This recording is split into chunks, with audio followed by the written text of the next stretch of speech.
Hey guys, तो guys हमने पिछली क्लास में करा था शेरशाह सूरी तक। तो आज हम करेंगे उसके बाद कौन था?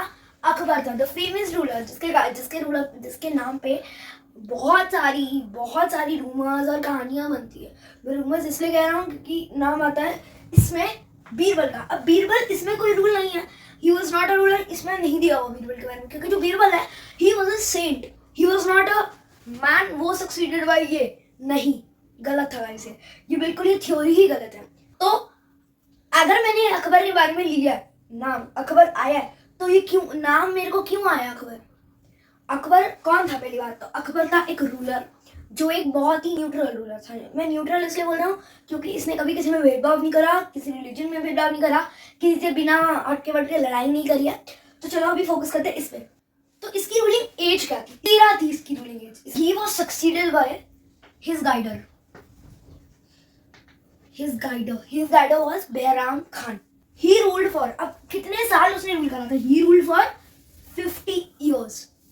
तो जब मैंने बोला कि इसने 50 साल को रूल करा था, इसने 50 साल रूल करा था कॉर्डियल रिलेशन से राजपूत के साथ। तो गाइस अब मैंने इस चैप्टर में राजपूत का क्यों करा है? क्योंकि राजपूत इस चैप्टर में मतलब उनसे ज्यादा मेन नहीं है, पर एक तरह का हम उन्हें मेन के लिए लेते हैं। क्यों लेते हैं मेन के लिए? क्योंकि उनकी पूरी हिस्ट्री में मतलब अकबर, जहांगीर, औरंगजेब, शाहजहां, मुझे पता है रूल वाइज नहीं है, बट तब भी इन चारों में से कहीं कहीं की वाइफ्स राजपूत प्रिंसेस रही हैं। उसके बारे में बात करते हैं। और अब हम बात करते हैं एक और चीज के बारे में। ओके गाइस, अभी मैं यहाँ लिख रहा हूँ क्योंकि मैंने इतनी देर से कुछ बोला नहीं और चैप्टर एक्सप्लेनेशन में तो बोलना ही पड़ता है, ठीक है। तो सिटीज, अब मैं बात कर रहा हूँ सिटीज वर्ड्स के बारे में। सिटीज, जो 3 सिटीज थी अकबर और behram खान ने मिलके उन 3 सिटी पे रूल करा है। एक सिटी का नाम और 2 सिटी का नाम बता देता हूँ, पर तीसरी सिटी का नाम आपको कमेंट करना पड़ेगा। पहली सिटी थी अजमेर, सेकंड थी ग्वालियर, थर्ड गेस करो कौन सी? तो आप कमेंट करके बताओ तीसरा कौन सा था। अब हम चलते हैं आगे। तो अभी मैंने टेबल्स क्यों बनाएंगे? ये टेबल सी ही बस, ये मैं अकबर के बारे में बात कर रहा हूँ। मैं लिख भी देता हूँ यहाँ पे Akbar he was considered as a foundation of justice. वो एक फाउंडेशन ऑफ जस्टिस, जैसे कि मैंने आपको पहले स्टार्टिंग इस वीडियो में ही बोला था, ही वॉज अ न्यूट्रल। ये बहुत अच्छा था। इसकी तरह एक और रूलर था, उसके बारे में बात करते हैं अभी जस्ट।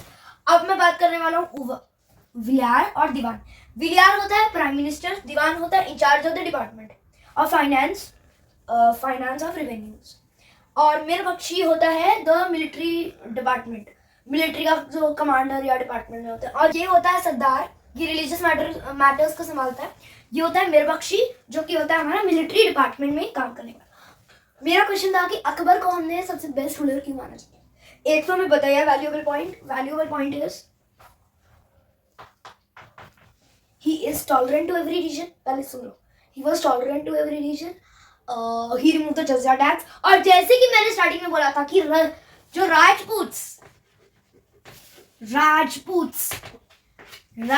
बहुत इंपॉर्टेंट है, क्योंकि इन्होंने he was once married to Akbar. जो राजपूत प्रिंसेस थी उन्होंने एक बारी अकबर से शादी करी थी। अब जब उनका रिजाइन हो रहा था तो कौन उनकी मनसबदारी और अदर ऑफिशियल्स कौन था? मैंने भी पढ़ा था यहाँ पे, मिरबख्शी था। Mirbakhshi was responsible for holding the regime of Akbar and mansabdar. So यहाँ पे हमारा अकबर का सफर यहाँ ही खत्म होता है। अकबर यहाँ पे डेथ हो जाती है। उससे पहले वो हमारे पास छोड़कर जाता है अपना बेटा, वो होता है जहांगीर। तो अब मैं आपको नेक्स्ट वीडियो में जहांगीर के बारे में बताऊंगा और औरंगजेब के बारे में बताऊंगा। बाय गाइस, मिलता हूँ नेक्स्ट वीडियो में। तो ठीक है, बाय बाय, टाटा।